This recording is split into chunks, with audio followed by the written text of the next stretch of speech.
حضرت امام حسین میدان کربلا میں کھڑے تھے، شمر کہنے لگا حسین تیری چاروں جانی موت ہے، تو آپ فرمانے لگے تجھے ابھی ہمارا پتہ ہی نہیں، موت سے تو ہمارا پیار چلتا ہے، اور فرمایا یہ شہادت تو ہمارا پیچھا کرتی ہے، پہنچ جاتی ہے جہاں ہم ہوتے ہیں، موت سے ڈر آ رہا ہے۔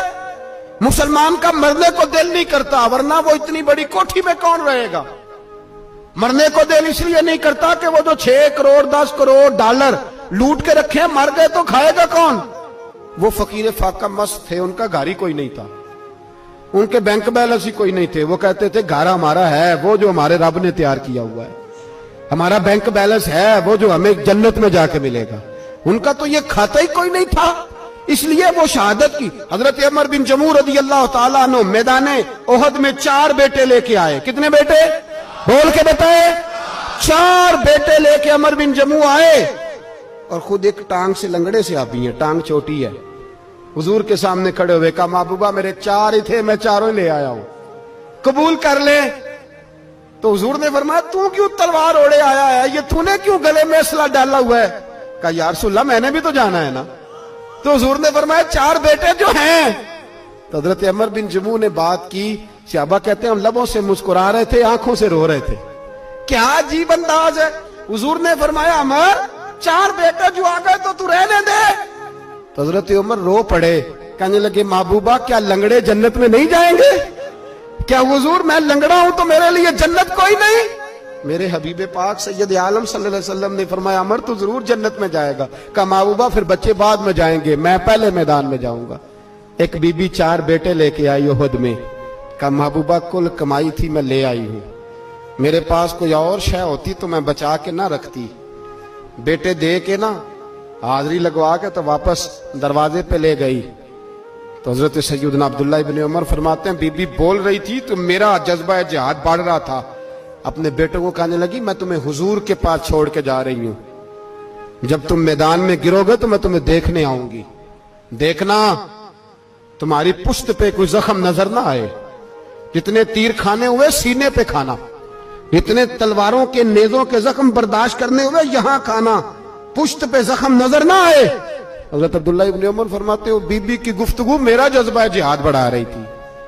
ایک بی بی 3 سال کا 4 سال کا بیٹا لیے رو رہی ہے، احد کا دن ہے، سہیلیاں پوچھتی ہیں تو کیوں روتی ہے؟ وہ کہتی ہے دیکھو میرا خاوند بھی بدر میں شہید ہو گیا، بھائی اور باپ بھی، دل کرتا ہے کوئی جوان بیٹا ہوتا تو آج مصطفیٰ کے ساتھ اسے ہی بھیج دیتی، کوئی جوان میرے پاس ہے ہی 3 سال کا تو کیا کروں، 3-4 سال کا بچہ کیا کرے گا؟ پتہ نہیں کیا دلیل آئی، اچانک اٹھی، بیٹے کو سینے سے لگایا، کپڑا ڈالا، مسجد نبوی پہنچ گئی۔ حضرت بلال کہتے ہیں مجھے ملی، کہنے لگی بلال مجھے پتہ ہے حضور تیاری کرا رہے ہیں جنگ کی، پر 2 منٹ اگر میری ملاقات ہو جائے۔ حضور باہر آئے، کہنے لگی حضور میں فلاں کی بیٹی، فلاں کی بہن، فلاں کی بیوہ ہوں، میں نے بدر میں 3 شہید دیے ہیں، اب میرے پاس یہ 3 سال کا لال ہی بچا ہے، بڑا فخر ہے میرا، لوگ مجھے شہید کی بیوہ، شہید کی بیٹی، شہید کی بہن کرتے، دل کرتا ہے شہید کی اماں بھی کہی جاؤں تو میرا بیٹا لے لیں۔ سیدنا بلال کہتے ہیں حضور مسکرائے، کہنے لگے یہ 3 سال کا نونہال کیا کرے گا؟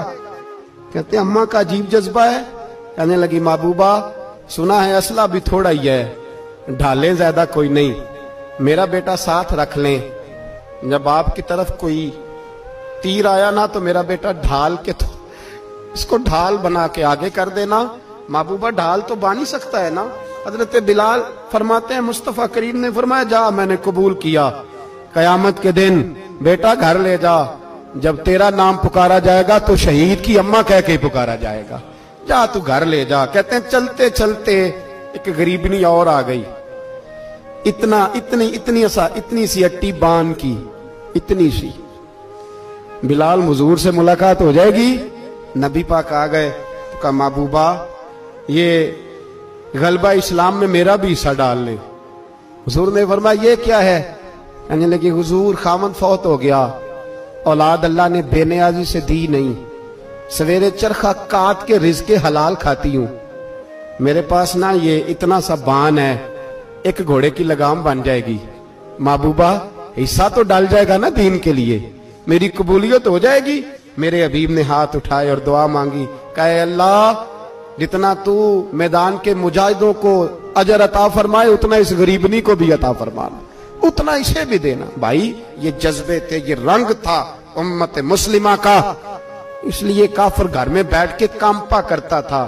اب اسے پتا ہے یہ اے سی والی کار سے نہیں نکل سکتے، اسے پتا ہے کہ ہم نے انہیں بوتل پہ لگا دیا ہے، اب یہ پیپسی مرینڈا اور یہ پی کے کھانے کے ساتھ تو یہ مست رہتے ہیں، اب یہ نہیں نکل سکتے گھر سے، ہم نے انہیں ان چیزوں پہ لگایا ہے جو ان کے وجود کو کھوکھلا کر رہی، اب کیسے میدان میں نکلیں گے؟ وہ اس لیے نہیں ڈرتا کہ وہ تیری آسائشوں، تیری زندگی میں آنے والی سہولتوں سے آشنا ہے۔ موت بستر پہ بھی آ جاتی ہے، لیکن جس کو میدان میں آتی ہے وہ ساری زندگی زندہ رہتا ہے، وہ ساری زندگی زندہ رہتا ہے۔